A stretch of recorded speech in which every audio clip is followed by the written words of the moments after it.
चलिए देखते हैं हम लोग साइंस, 7 क्लास का साइंस है। सबसे पहले हम लोग जानेंगे कि विज्ञान यानी कि साइंस क्या है। व्हाट इज साइंस, विज्ञान क्या है।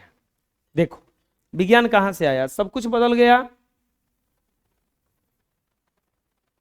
लेकिन कुछ गुण नहीं बदला। जैसे आज भी सूरज पूरब में उगता है, आज भी चंद्रमा शाम में उगता है, दिखता है, तारे दिखते हैं, पृथ्वी आज भी घूम रही है, पेड़ आज भी टूटता है तो नीचे गिरता है, पेड़ से फल टूटता है तो नीचे गिरता है, ये लाइट अपना प्रकाश दे रहा है, पंखा चलता रहता है, ठंड में ठंड लगता है, गर्मी में गर्मी लगता है, सब कुछ होता है ना। ये यूनिवर्सल है, ये बदलने वाला। सूर्य का प्रकाश मान लीजिए कि आज श्वेत प्रकाश है, ऐसा नहीं है कि 2 दिन के बाद लाल हो जाएगा, 5 दिन के बाद हरियर हो जाएगा, ऐसा कुछ होता नहीं है। सेम टू सेम चलता रहता है, होता रहता है ना। इसके बाद अगर ह्यूमन बॉडी देखा जाएगा, ह्यूमन बॉडी, आदमी का शरीर भी बदलता नहीं है, वही 2 आंख, 1 नाक, 2 कान, 1 मुंह आता है। अगर तनको परिवर्तन होके आया तो उसको देखने के लिए लोग बहुत सारे पहुंच जाते हैं, क्योंकि विचित्र बच्चा जन्म लिया है, नहीं नाटा लंबा, ये सब टाइप का लोग आ गया है। ऐसे पेड़ पौधे भी हैं, आम का पेड़ वैसा ही है जो आज से 10,000 साल पहले था, वैसा ही आज का है। तो ये सब बदलता नहीं है। तो इसको हम लोग बस सीखते हैं, इसको हम लोग क्या करते हैं, सीखते हैं। सीखते कैसे हैं, कुछ प्रयोग करते हैं, कुछ अनुभव करते हैं, कुछ गलती से सीखते हैं, कुछ सही से सीखते हैं। तो मनुष्यों के, मनुष्य ही सीखा है ना इसको, भगवान थोड़े ना साइंस सिखाए हैं, प्रकृति थोड़े ना सिखाया है। मनुष्य कुछ ना कुछ अनुभव कर रहा है। जैसे पंखा बंद है तो अभी आप कुछ अनुभव कर रहे होंगे। क्या अनुभव कर रहे होंगे, गर्मी, ठंड के दिन में जब ठंडा ठंडा हवा बहने लगता है तो क्या अनुभव करते हैं, ठंडा। क्या अनुभव करते हैं, लाइट बंद हो जाता है तो क्या अनुभव करते हैं, अंधेरा। तो मनुष्य कुछ ना कुछ अनुभव करता है। जैसे अभी अब बता रहे हैं, अभी आप लोगों को पढ़ाई अनुभव हो रहा होगा, गाना सुनिएगा डीजे वाला तो लगेगा कि हाँ थोड़ा डांस जैसा अनुभव होगा, होगा ना। जैसे ही आप सूंघिएगा कुछ खाना होना, अब बढ़िया सा स्वादिष्ट खाना है तो आपको क्या अनुभव होने लगेगा, भूख। भूख होता है ना अनुभव। अगर आपको कोई गाली दे तो क्या अनुभव होने लगेगा, गुस्सा। तो अब जाकर मार देते हैं, हो जाता है ना। तो मनुष्य कुछ ना कुछ क्या करता है, अनुभव करता है। फिर कुछ ना कुछ अवलोकन करता है।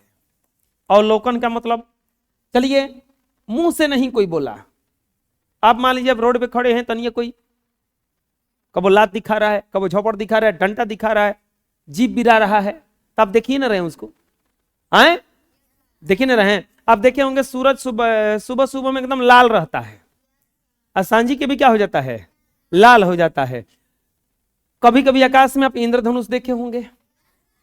तो ये सब अवलोकन है, देखता है आदमी। टीवी में आप फोटो देखे होंगे, पिक्चर देखते होंगे, तरह तरह के लोग आते हैं, तो ये कहलाता है अवलोकन। मनुष्य कुछ अनुभव करता है और कुछ क्या करता है, अवलोकन करता है। तीसरा चीज, कुछ ना कुछ प्रयोग करता है।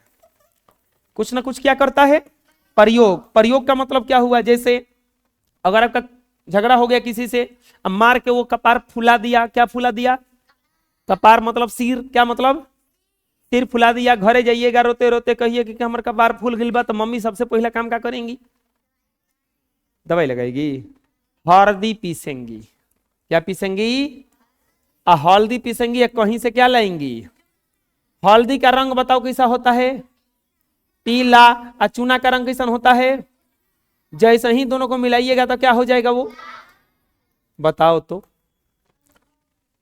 पीला हल्दी, उजला चूना मिलाया गया तो क्या बन गया वो, लाल। प्रयोग हुआ कि नहीं हुआ, प्रयोग हुआ कि नहीं हुआ, प्रयोग हुआ कि नहीं हुआ। बहुत ज्यादा तीता हो जाए, चाहे बहुत ज्यादा कोई शरबत बनाइए और आप उसमें शरबत ज्यादा मीठा हो जाए तो क्या कीजिएगा बताइए, पानी डालिएगा। पानी डालिएगा तो प्रयोग हुआ कि नहीं हुआ, हुआ ना। आप रंग खरीद के लाते होंगे, लालका चाहे पियर का कैसन हो, तो उस रंगवा खोल के देखिएगा तो आपको रंग जैसन रहेगा वैसा नजर नहीं आएगा, कुछ अलग नजर आता है। नजर कब आएगा? जब उसमें पानी पड़ेगा, होगा ना ऐसा? बिना पानी का वो अपना प्रभाव दिखा नहीं पाएगा। तो वहां पे क्या किए हुआ? प्रयोग हुआ। यानी कि मनुष्य कुछ अनुभव करता है, कुछ अवलोकन करता है और कुछ क्या करता है? इन तीनों चीज से कुछ न कुछ उसे ज्ञान प्राप्त होता है। क्या प्राप्त होता है? और इसी को कहा जाता है विज्ञान। मनुष्यों के अनुभवों, अवलोकनों और प्रयोगों से प्राप्त क्रमबद्ध ज्ञान को विज्ञान कहते हैं। मनुष्यों के अनुभवों, अवलोकनों और प्रयोगों से प्राप्त क्रमबद्ध ज्ञान को विज्ञान कहते हैं। विज्ञान समझ में आ गया? आसान है कि नहीं है? मनुष्यों के अनुभवों, अवलोकनों, प्रयोगों से प्राप्त क्रमबद्ध ज्ञान को विज्ञान कहते हैं। बोलो, मनुष्यों के अनुभवों, अवलोकनों, प्रयोगों से प्राप्त क्रमबद्ध ज्ञान को विज्ञान कहते हैं। समझ में आ गया? मनुष्य कुछ ना कुछ अनुभव करेगा, अवलोकन करेगा, प्रयोग करेगा, उससे जो ज्ञान मिलेगा उसको क्या कहेंगे? इंग्लिश में इसका डिफिनेशन होता है the systematically organised knowledge which humans have gained through their experiments is called science. आदमी जो ऑर्गेनाइज्ड नॉलेज गेन करता है, पाता है अपने एक्सपेरिमेंट से, उसी को क्या कहा जाता है? साइंस। क्या कहा जाता है? साइंस कहा जाता है, विज्ञान कहा जाता है। जैसे न्यूटन जब सेब के पेड़ के नीचे बैठे थे तो वो सेब गिरा था एक ऊपर से। क्या गिरा था? सेब गिरा था। अब सेब गिरा तो लगे पागल की तरफ पूछने कि ये सेब नीचे काहे गिरा, ये सेब नीचे काहे गिरा, ये सेब नीचे काहे गिरा। सपोज दैट उसके जगह पे अगर हम लोग में से कोई रहता तो सबसे पहले तो सेब के नीचे बैठते तो हम लोग शांत नहीं बैठते, ढेला लेके मारते, पहला काम। दूसरा घटना होता कि सेब के नीचे कोई बैठने नहीं देता, पहले ही से कांट से घेर ले रहता कि तू नीचे नहीं बैठने देंगे तोरा के। तीसरा चीज कि बैठने नहीं देता तो हम दूरे से जब जाते सेब के पेड़ के बगल से गुजरते तो ढेला उन्हें से बीन के लाते, दो चार को ढेला मारते। चौथा चीज कि अगर सपोज दैट कोई घेरा नहीं था, मिलियो जाता तो किसी से पूछते नहीं, खाते बैठ के चुपचाप धो धा के पोछ पाछ के कसहूं। होता ना ऐसा? पागल है आदमी ने पूछ सकता है। तो वहां से वो क्या किए, जब गिरा तो ये कुछ अनुभव किए कि काहे गिरा, खोज दिए। क्या खोज दिए? गुरुत्वाकर्षण। कि कोई भी चीज गिरने का कारण क्या है? गुरुत्वाकर्षण। क्योंकि पृथ्वी किसी भी चीज को क्या करती है? खींचती है। किसी भी चीज को क्या करती है? हम यहाँ पे खड़े हैं तो हमको पृथ्वी खींच रही है, पंखा यहाँ पे है तो पृथ्वी खींच रही है इसको। हर चीज को पृथ्वी अपने नीचे क्या करती है? खींचती है। ये कारण है कि तो वहां से क्या मिला? ज्ञान मिला। अज्ञान मिला तो यहां से मिल गया गुरुत्वाकर्षण। दूसरा चीज, न्यूटन को कोई एक झप्पड़ लगाया तो न्यूटन ऐसे झुझुआ के गिर गए, पीछे पड़े। तो अब सवाल था, वो बोले कि जब झप्पड़ लगाया तो हम पीछे काहे गिरे? तो फिर वहां से ज्ञान मिला उनको कुछ ना कुछ। तो ऐसे ही न्यूटन एक दिन जाके दीवार में टकरा गए, जा रहे थे इसे दीवार में टकरा गए तो दीवालिया पीछे नहीं गया। एगो लड़का में टकराए तो लड़का गिर गया, पीछे पड़े। तब वो बताया कि ना ना कुछ गड़बड़ है, दीवालिया नहीं जा रहा है लेकिन लड़का जा रहा है। तब पता चला कि नहीं, जब आप किसी वस्तु पर बल लगाते हैं तो वो भी आप पर क्या करता है? बल लगा देता है। अगर हम दीवार को धक्का दे रहे हैं तो दीवार भी हमको क्या कर दिया? धक्का दे दिया। अगर किसी का बल कमजोर पड़ेगा तो गिर जाएगा और मजबूत पड़ेगा तो गिरेगा नहीं। तो दीवार को हम धक्का देंगे तो दीवार का हम जो बल लगा रहे हैं कमजोर है, इसीलिए दीवालिया नहीं गिर रहा है। अब आप क्या कीजिए, वो डंडा गाड़ दीजिए और उसको धक्का लगाइए, बताइए गिरेगा कि नहीं गिरेगा? अब भाई टेबल को हम धक्का लगाएंगे, गिरेगा कि नहीं गिरेगा? भाई दीवार को धक्का लगाएंगे, गिरेगा? ये काहे गिर गया? क्या कि टेबल पर जब बल लगा रहे थे तो ज्यादा बल लगा रहे थे और वो बेचारा बल लगा रहा था कम था तो गिर गया। जब दिवालिया से पाला पड़ा तो दिवालिया ज्यादा बल लगा रहा है और हमारा बलवा क्या हो गया वहां पे। तो यहां से कुछ खोज हुआ। तो मनुष्यों के अनुभव, अवलोकनों और प्रयोगों से प्राप्त क्रमबद्ध ज्ञान को क्या कहते हैं? बुझा जाएगा विज्ञान है। अब सवाल है विज्ञान के पिता कौन थे? कौन पागल विज्ञान खोजा? विज्ञान का वही कुछ आराम से खोजता कि ये खेल खेलना चाहिए, फ्री फायर जिसे खोज दिया अभी कोई, आहा कितना आनंद आता है ना। ये विज्ञान कौन खोज के दे दिया? विज्ञान के पिता हैं गैलीलियो। कौन है? फादर ऑफ फिजिक्स है तो है। फादर ऑफ फिजिक्स कौन है? गैलीलियो है। कौन है? Sorry, father of science. विज्ञान के पिता कौन है? मनुष्यों के अनुभवों, अवलोकनों और प्रयोगों से प्राप्त क्रमबद्ध ज्ञान को क्या कहा जाता है? विज्ञान के पिता कौन है? चलिए ये समझ में आ गया विज्ञान ना। अब आता है 7 क्लास में साइंस में पढ़े जाने वाले चैप्टर्स। 7 क्लास में कौन कौन सा चैप्टर पढ़ना है हमें विज्ञान में, ये देखेंगे। हम लोग विज्ञान के बारे में और ज्यादा पढ़ेंगे जब हम लोग 7 क्लास से 8 क्लास में जाओगे तो थोड़ा सा ज्यादा पढ़ाएंगे कि विज्ञान क्या है, विज्ञान को कितने भागों में बांटा गया है। 9 में जाओगे तो ओकरों से ज्यादा पढ़ाएंगे। 10 में जाओगे तो ओकरों से ज्यादा विज्ञान के बारे में पढ़ाया जाएगा पहले, ठीक है। 7 क्लास में देखो तनकी सी पढ़ाए, 6 क्लास में एकरों से तनकी सी पढ़ाएंगे विज्ञान के बारे में। बाकी चैप्टर बस सब देखेंगे हम लोग, चैप्टर सब पढ़ेंगे, लेकिन हाई जोन पढ़े ना हम लोग, ये इतनी पढ़ाए उहे अगर 9 क्लास और 10 क्लास होगा। चलो बारे 9 क्लास और 10 क्लास हुआ तो उसमें और ज्यादा पढ़ना है विज्ञान के बारे में। विज्ञान के पिता कौन है? 7 क्लास में पढ़े जाने वाले चैप्टर्स: जल और जंगल, जंतुओं में पोषण, ऊष्मा, जलवायु और अनुकूलन, पदार्थ में रासायनिक परिवर्तन, पौधों में पोषण, हवा, आंधी और तूफान, गति एवं समय, गंदे जल का निपटान, विद्युत धारा एवं इसके प्रभाव, रेशों से वस्त्र तक, अम्ल, क्षार एवं लवण, मिट्टी, पौधों में संवहन, जीवों में श्वसन, प्रकाश, पौधों में जनन, जंतुओं में रक्त परिसंचरण एवं उत्सर्जन, मानव शरीर के आंतरिक अंग। ये चैप्टर हमें पढ़ना है। टोटल को पढ़ना है चैप्टर हमें 19 को चैप्टर है।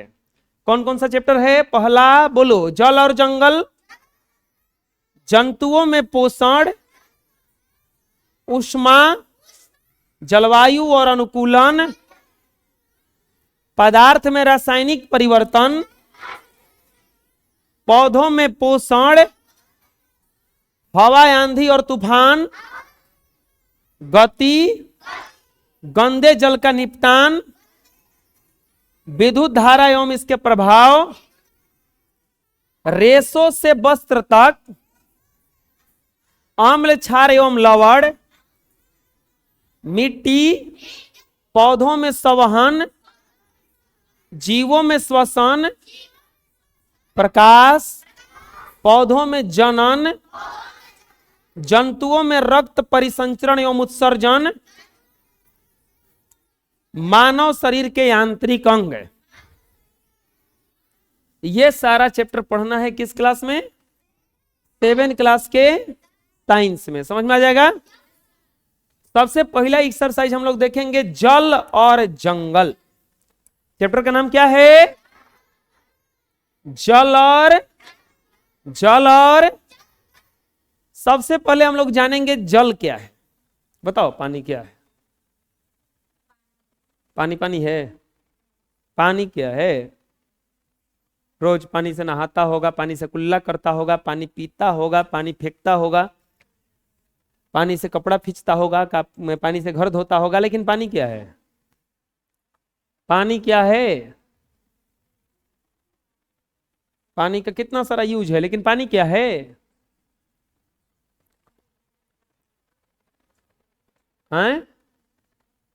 What is water? पानी प्रकृति का दिया हुआ एक अनमोल उपहार है। बिना जल के जीवन संभव नहीं है। जल के बिना जीवन की कल्पना भी नहीं कर सकते। भोजन के बिना तो आदमी 7-8 दिन जी सकता है, लेकिन पानी के बिना 1 से 2 दिन भी जीना क्या होता है? मुश्किल हो जाएगा। भोजन के बिना आदमी 8 दिन 10 दिन तक जी सकता है, लेकिन पानी के बिना 1-2 दिन भी जीना मुश्किल होता है। पानी क्या है? जल एक रासायनिक पदार्थ है जिसे पानी भी कहा जाता है। जल क्या है?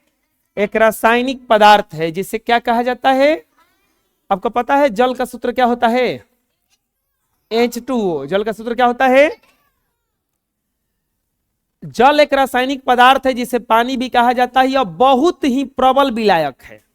कोनो चीज में कोई चीज घुले चाहे ना घुले, पानी में पक्का घुल जाएगा। यह सभी जीवों के लिए बहुत जरूरी है। भोजन के बिना तो हम कुछ दिनों तक जीवित रह सकते हैं, लेकिन बिना जल के हम ज्यादा दिनों तक जीवित नहीं रह सकते हैं। पानी क्या है? एक रासायनिक पदार्थ है, इसे पानी भी कहा जाता है। यह बहुत ही क्या है? प्रबल विलायक है। यह सभी जीवों के लिए बहुत जरूरी होता है। भोजन के बिना हम तो कुछ दिन तक जिंदा रह सकते हैं, लेकिन पानी के बिना हम ज्यादा दिन तक जिंदा नहीं रह सकते हैं। समझ में आ गया पानी क्या है? आए? कोई दिक्कत है? पानी क्या है? एक रासायनिक पदार्थ है। पानी क्या है? बोलो। जल एक रासायनिक पदार्थ है जिसे पानी भी कहा जाता है। यह बहुत ही प्रबल विलायक है। यह सभी जीवों के लिए जरूरी है। भोजन के बिना हम बहुत दिनों तक जिंदा रह सकते हैं, लेकिन पानी के बिना ज्यादा दिनों तक जीवित नहीं रह सकते हैं। समझ में आ गया पानी क्या है? अगला, जल का उपयोग। बताओ जल का उपयोग कहां कहां होता है? भोजन बनाने में, पानी पीने में, नहाने में, घर धोने में, कपड़ा धोने में, बर्तन धोने में। चलो धोने में हो गया, आगे बोलो। अब मलाई बनाने में, चलो हो गया मलाई बनाने में। और बोलो। पानी का उपयोग तीन तरह से होता है। पहला होता है मनुष्य अपना उपयोग करता है, ह्यूमन अपना उपयोग करते हैं, आदमी जंतु ये सभी उपयोग करते हैं। दूसरा उपयोग होता है कृषि में, खेती में। तीसरा उपयोग होता है उद्योग में। उद्योग मतलब समझ में आ रहा है? इंडस्ट्री, मशीन को ठंडा करने में पानी का उपयोग किया जाता है। बहुत बड़े बड़ा मशीन जो होता है उसको ठंडा करने में किसका प्रयोग किया जाता है? पानी का उपयोग किया जाता है। तब पानी का बहुत सारा उपयोग, उसमें से 3 तरह से वर्गीकरण करके बताया गया है। मनुष्य का खुद का उपयोग है। मनुष्य खुद का उपयोग क्या करता है? भोजन बनाता है, कपड़े धोता है, नहाता है, ब्रश करता है, हाथ धोता है, ये सब। कृषि में सिंचाई होता है, प्रकाश संश्लेषण में पानी की जरूरत है। और उद्योगों में मशीनों को ठंडा करता है, मशीनों को धोता है, कचरा को साफ करता है, अपशिष्ट पदार्थों को पानी में बहाया जाता है। तो ये सब कहाँ जल का उपयोग है ना? है जल का उपयोग है ना? है। देखो, जल का हम लोग विभिन्न प्रकार से उपयोग होते हैं। जैसे पीने में, देखो ये घटोर घटोर के पानी पी रहा है ना। मुंह धोने में, नहाने में, कपड़ा धोने में, भोजन पकाने में, शौचालय में, सिंचाई में प्रयोग होता है ना। ये सब पानी पीने में प्रयोग होता है। देखो गधो भी पानी पी रहा है। ये देखो सफाई कर रहा है कि नहीं कर रहा है? सब। ये सिंचाई कर रहा है कि नहीं कर रहा है? तो ये पानी का प्रयोग है। पानी का प्रयोग बहुत तरह से होता है। 22 मार्च को हम लोग जल दिवस मनाते हैं। जल दिवस, ये वाटर डे, ये पानी है, वाटर डे कब मनाते हैं? 22 मार्च को। 22 मार्च को हम लोग कौन सा दिवस मनाते हैं? जल दिवस। कौन सा दिवस? जल दिवस। कौन सा दिवस? अरे जैसे बाल दिवस होता है ना, वैसे जल दिवस भी होता है। कौन सा दिवस होता है? कब होता है? पानी क्या है? पानी एक रासायनिक पदार्थ है। बिना पानी के हम लोग ज्यादा दिनों तक जिंदा। पानी का प्रयोग कहां कहां होता है? सिंचाई में, मुंह धोने में, कपड़ा धोने में, खेतों में, उद्योगों में, ये सब प्रयोग होता है ना। पानी दिवस कब मनाते हैं हम लोग? जल के विभिन्न उपयोग की सूची कहां कहां उपयोग करते हैं? सबसे पहले मनुष्य के लिए बताए ना, ह्यूमन के लिए यूज होता है।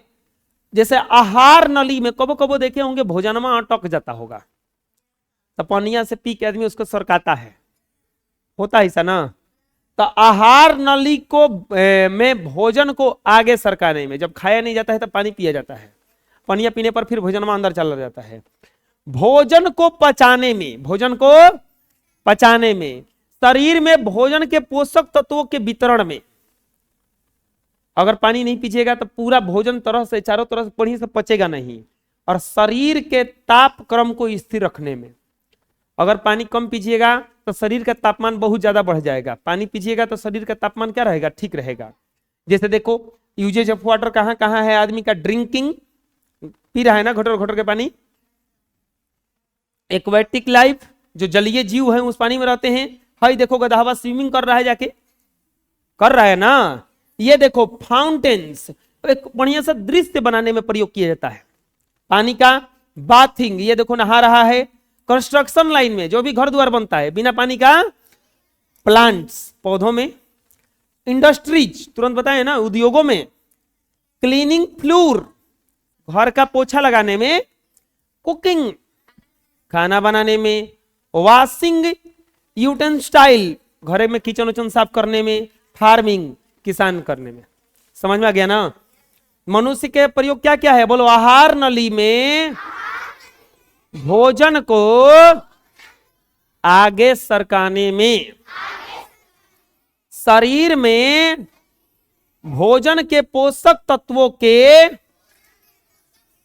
वितरण में, भोजन को पचाने में, शरीर के तापक्रम को स्थिर रखने में।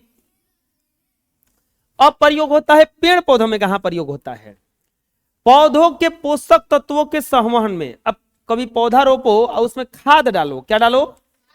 और पानी मत डालना, वो काम करेगा खाद? यानी कि पोषक तत्व अगर देना है तो उसमें खाद के साथ क्या देना है उसको? पानी। प्रकाश संश्लेषण की क्रिया होता है। भोजन अपना खाना जो बनाता है किस क्रिया से बनाता है? प्रकाश संश्लेषण। किस क्रिया से बनाता है? तब प्रकाश संश्लेषण की क्रिया में भी किसका जरूरत पड़ता है? तुम छत पे पौधा रोप लेना, उसको हवा भी मिलेगा। प्रकाश संश्लेषण में क्या क्या जरूरत होता है? CO2 का, कार्बन डाइऑक्साइड का, सूर्य के प्रकाश का और वाटर का। तुम CO2 दे देना और सूर्य का प्रकाश घामा में रख देना, पानी मत देना जड़ में, वो सूख जाएगा। यानी कि प्रकाश संश्लेषण में भी किसका क्रिया होता है? पानी का। पौधों को भोजन को पौधों के सभी भागों तक पहुंचाने में, पौधों में अगर भोजन बनेगा कहीं तो चारों तरफ पहुंचेगा ना, तो उसके लिए भी क्या चाहिए? पानी। और बीजों के अंकुरण में, बीज जो अंकुरित होता है, चना वना फुला है कबो? चना फुलाने के बाद कुछ दिन में अंकुरने लगता है, उजला उजला सा, तो उजला उजला सा अंकुरने लगता है, तो वहां पे जो अंकुरण हो रहा है वो किसके कारण होता है? पानी के कारण होता है। किसके कारण होता है? अन्य आवश्यकता क्या है? कपड़ा धोने में, भोजन पकाने में, गाड़ी धोने में और घरों की साफ सफाई करने में। जैसे washing showers, cooking, washing car, देखो ये कार धो रहा है, वॉशिंग मशीन। इसके बाद में वॉशिंग डिशेज, बर्तन को साफ करने में। बर्तन को पानी का उपयोग कितनी तरह से हम बताए? कौन कौन? मनुष्यों के लिए, कृषि के लिए और उद्योगों के लिए। किसके लिए? अन्य आवश्यकताओं के लिए। समझ में आ जाएगा ना। अगर देखा जाएगा प्रतिदिन एक व्यक्ति को कम से कम 5 लीटर पानी चाहिए। रोज प्रति व्यक्ति को कम से कम कितना लीटर पानी चाहिए? अब बोलोगे कि 5 लीटर, हम लोग तो 18 बाल्टी से नहाते हैं जी। नहीं,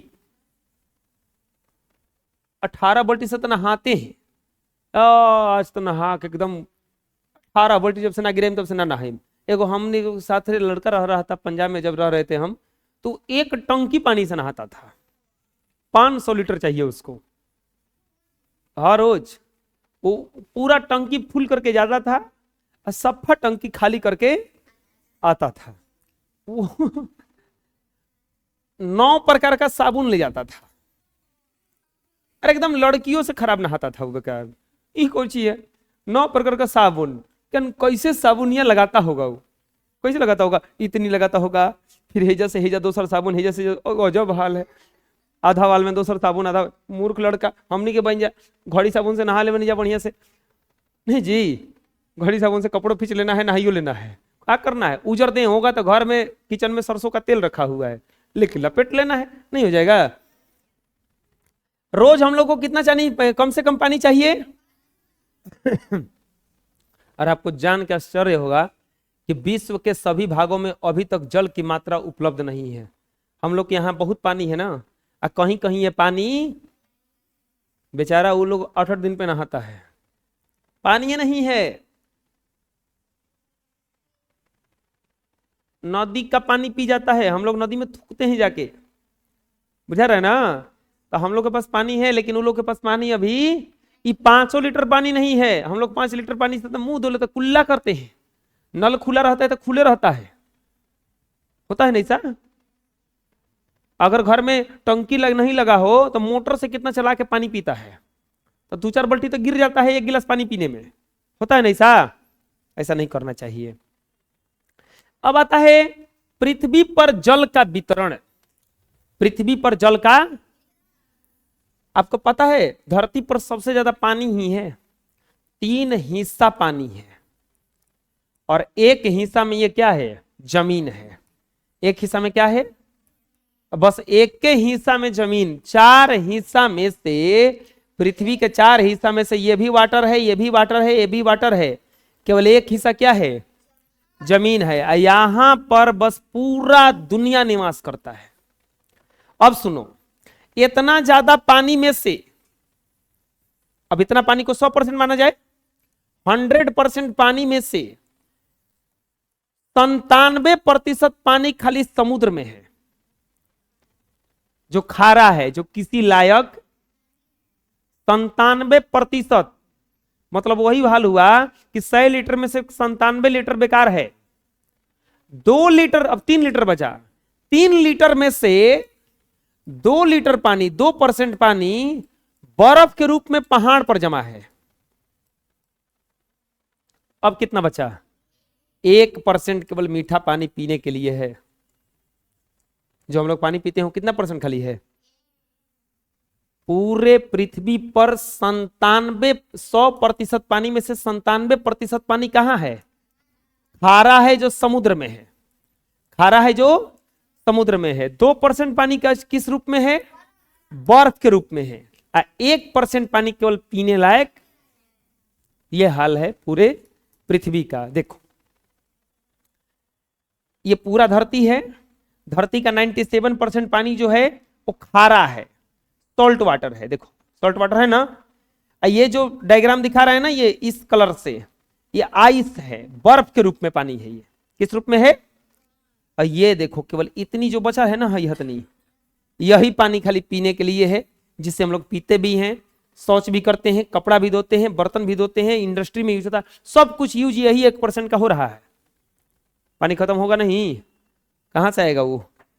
पृथ्वी पर जल का वितरण एक समान नहीं है। पृथ्वी के कुछ क्षेत्र में जल बहुत ज्यादा है तो कुछ क्षेत्रों में बहुत कम। 97% जल कहां है? खारे जल के रूप में। 2% जल कहां है? हिम शिखर पर, पहाड़ों पर, बर्फ के रूप में। और 1% जल केवल कहां है? पेयजल के रूप में। समझ में आ गया जल का वितरण क्या है? पृथ्वी पर 3/4 भाग जल से ढका हुआ है। हम बतेबे किए थे कि 4 हिस्सा किया जाएगा तो 3 हिस्सा में क्या चीज है? अब पानी कहीं किल्लत है, 3 हिस्सा में पानी है, पानी कहीं क्या है? मर रहा है पानी बिना आदमी। अंतरिक्ष से पृथ्वी का नीला दिखाई देने के कारण जल ही है, इसीलिए हम अपने पृथ्वी को नीला ग्रह भी कहते। जब अंतरिक्ष से देखिएगा, धरती पर ताकिएगा तो कैसन दिखाई देगा? वो नीला। कैसन दिखाई देगा? नीला। क्यों नीला दिखाई देगा? क्योंकि पानी के कारण। क्या? किसके कारण? इसीलिए पृथ्वी को नीला ग्रह कहा जाता है। कौन सा ग्रह कहा जाता है? प्रकृति पर जल 3 रूपों में पाया जाता है। ठोस यानी कि बर्फ या ओला के रूप में। दूसरा द्रव, समुद्र, नदी, ये सब में द्रव के रूप में है। और तीसरा पाया जाता है गैस के रूप में। तो बोलो गैस के रूप में पानी कहां पाया जाता है? बादल में। बादल में जो पानी है वो किस रूप में है? गैस के रूप में। अच्छा बताओ, ठोस के रूप में बर्फ जो बनता है ना, पानी ही ना होता है। आइस फ्रिज ओरिज में देखे होंगे बन जाता है, फ्रिज ओरिज में बन जाता है। तो आइस बर्फ के रूप में। इसके बाद में जो हम लोग पीते हैं नॉर्मल गिलास में लेकर के, वो किस रूप में है? द्रव के रूप में, लिक्विड के रूप में। किस रूप में है वो? और जो बादल बनता है वो किस रूप में है? गैस के रूप में। अलग अलग तापमान पर जल की अवस्थाएं, अलग अलग तापमान पर जल की अवस्थाएं देखो कितना कितना ताप पर। 0 डिग्री अगर सेल्सियस तापमान हो जाएगा तो पानी जो है नॉर्मल बर्फ बन जाएगा। क्या बन जाएगा? बर्फ। अगर 0 डिग्री से 100 डिग्री के बीच में रहेगा तो यह बिल्कुल पानी बन के रहेगा। क्या बन के रहेगा? अगर तापमान 100 डिग्री सेल्सियस कर दिया जाए तो ये, अगर तापमान 100 डिग्री सेल्सियस कर दिया जाए तो ये वाष्प बन जाएगा। क्या बन जाएगा? 0 डिग्री सेल्सियस पर पानी किस रूप में रहेगा? बर्फ के रूप में रहेगा। किस रूप में रहेगा? 0 से 100 के बीच में जाएगा तो किस रूप में बन जाएगा वो? द्रव के रूप में। किस रूप में? और 100 डिग्री सेल्सियस जब तापमान कर देंगे तो किस रूप में चला जाएगा? गैस के रूप में। किस रूप में चला जाएगा वो? समझ में आ गया जल की अवस्था कैसे कैसे बदलता है? 0 डिग्री सेल्सियस तापमान, फ्रिज में अगर फ्रीजर में पानी रख दोगे तो जम जाता है। क्यों? क्योंकि वहां का तापमान कितना डिग्री से कम हो जाता है? 0 डिग्री से। अगर पानी जम नहीं रहा है तो समझ लो कि तापमान कितना कितना के बीच में है? 0 से 100 के बीच में। 0 से 100 के। और अगर 100 डिग्री सेल्सियस हो जाए, देखे होंगे पानी उन्हीं के वजह से बिठाइएगा ना, एक बार एकदम खोलने लगेगा। क्या होने लगेगा? खोलने लगेगा। तो समझ लो कि कितना तापमान पहुंच गया है उसका? 100 डिग्री सेल्सियस। कितना डिग्री सेल्सियस? देखो, बर्फ के रूप में जल का तापमान 0 डिग्री सेल्सियस होता है। प्रश्न पूछा जाएगा कि बर्फ के रूप में जल का तापमान कितना डिग्री होता है? और द्रव के रूप में 0 से 100 तक। 0 से, और गैस के रूप में 100 डिग्री सेल्सियस। 100 डिग्री सेल्सियस से भी, 100 डिग्री या 100 डिग्री सेल्सियस से भी, अरे सोचो अपने से, 100 डिग्री सेल्सियस तापमान हो जाए ना, पानी ऑटोमेटिक उड़ जाएगा। भाप बन के क्या हो जाएगा? उड़ जाएगा। समझ में आ जाएगा? अब आता है वाटर साइकिल, जल चक्र। आपको पता है जल हमेशा आता जाता रहता है। जल हमेशा क्या करता रहता है? आता जाता रहा है। कैसे आता जाता है? सोचो अपने से। मान लो कि कहीं तालाब है, तालाब में पानी होगा तभी ना तालाब है वो। तालाब में पानी है, वो पनिया गर्मी के दिन में क्या हो गया? सूख गया। गर्मी के दिन में क्या हो गया? सूख के क्या हुआ होगा? उड़ गया होगा। उड़ के कहां गया होगा? ऊपर वाष्प के रूप में कहां चला गया होगा? बादल बन गया ना। ये है बादलवा, कुछ दिन में क्या होगा? फिर बारिश के रूप में, बूंद के रूप में क्या होगा? बरसेगा ना, वर्षा होगा ना, तो फिर से तालाब वही भर जाएगा कि नहीं भर जाएगा? फिर पनिया धीरे धीरे क्या होगा? वो फिर बादल बन के नीचे। एगो साइकिल बना, जा रहा है आ रहा है, जा रहा है आ रहा है। इसी को कहा जाता है वाटर साइकिल। क्या कहा जाता है? देखो, ये जो पानी है ये इवेपोरेशन बन के गया, या बादल के रूप में बन गया, फिर बादल बरसा, फिर जाके भर गया, फिर इवेपोरेशन बन के गया, फिर बादल बना, फिर बरसा, फिर गया, फिर गया। होता नहीं सन? ऐसे हो रहा है कि नहीं हो रहा? ये जल कभी खत्म होने वाला, इसी को कहा जाता है वाटर साइकिल। क्या कहा जाता है? समझ में आ रहा है वाटर साइकिल क्या है? जल ऊपर जाता है भाप बन के, वापस आता है पानी बन के, फिर ऊपर जाता है, फिर आता है, फिर जाता है, आता है, जाता है, आता है, क्या बन जाता है? वाटर। समझ में आ गया? देखो क्या होता है, पृथ्वी से जल वाष्प बनकर के वायुमंडल में जाता है और वायुमंडल से पुनः वर्षा के द्वारा वापस आ जाता है। इसी चक्र को क्या कहा जाता है? जल चक्र कहा जाता है। इसी चक्र को क्या कहा जाता है? सूर्य की प्रबल उष्मा के कारण समुद्री नदियों के, तालाबों के, झील आदि का जल वाष्पीकरण होता है। पौधे भी वाष्पोत्सर्जन द्वारा जल वाष्प मुक्त करते हैं। ये सभी वाष्प वायुमंडल में चले जाते हैं और बादल का निर्माण करते हैं। बादल संघनित होकर पृथ्वी पर वर्षा और ओला तथा बर्फ के रूप में गिरता है। वर्षा जल का कुछ भाग मिट्टी द्वारा शोषित हो जाता है। अधिकांश भाग बहकर नदी नालों में होता हुआ समुद्र में पहुंच जाता है, जहां फिर से वाष्पीकरण होने लगता। इसी तरह से जल चक्र चलता रहता। जल चक्र समझ में आ गया? जल चक्र में क्या होता है? नदी समुद्र में का पानी उड़ के कहां जाता है? उड़ के कैसे जाता है? भाप के रूप में, फिर जाके क्या बनता है? बादल। क्या बनता है? फिर जब मौसम चेंज होता है तो बादल बूंद बूंद बन करके क्या होता है? नीचे आता है, और नीचे आके फिर से बह के समुद्र में जाता है, फिर समुद्र में ऊपर जाता है। ऐसे ऐसे ही ये घूमता रहता। इसी चक्र को क्या कहा जाता है? समझ में गया जल चक्र क्या है? बोलो, कोई दिक्कत है? अब आता है प्रकृति में जल की स्थिति। प्रकृति हाँ, कपड़ा भी पसारते हैं तो वो वाष्प बन के क्या हो जाता है? वो उड़ जाता है। खराब नहीं हो रहा है। वो कहां चला गया? आसमान में। कहां चला गया? कोई दिक्कत है? देखो, प्रकृति में जल तीनों रूप में पाया जाता है ना। सॉलिड यानी कि ठोस, लिक्विड यानी कि द्रव, और वही उड़ जाता है यानी कि इतना समझ में आ गया?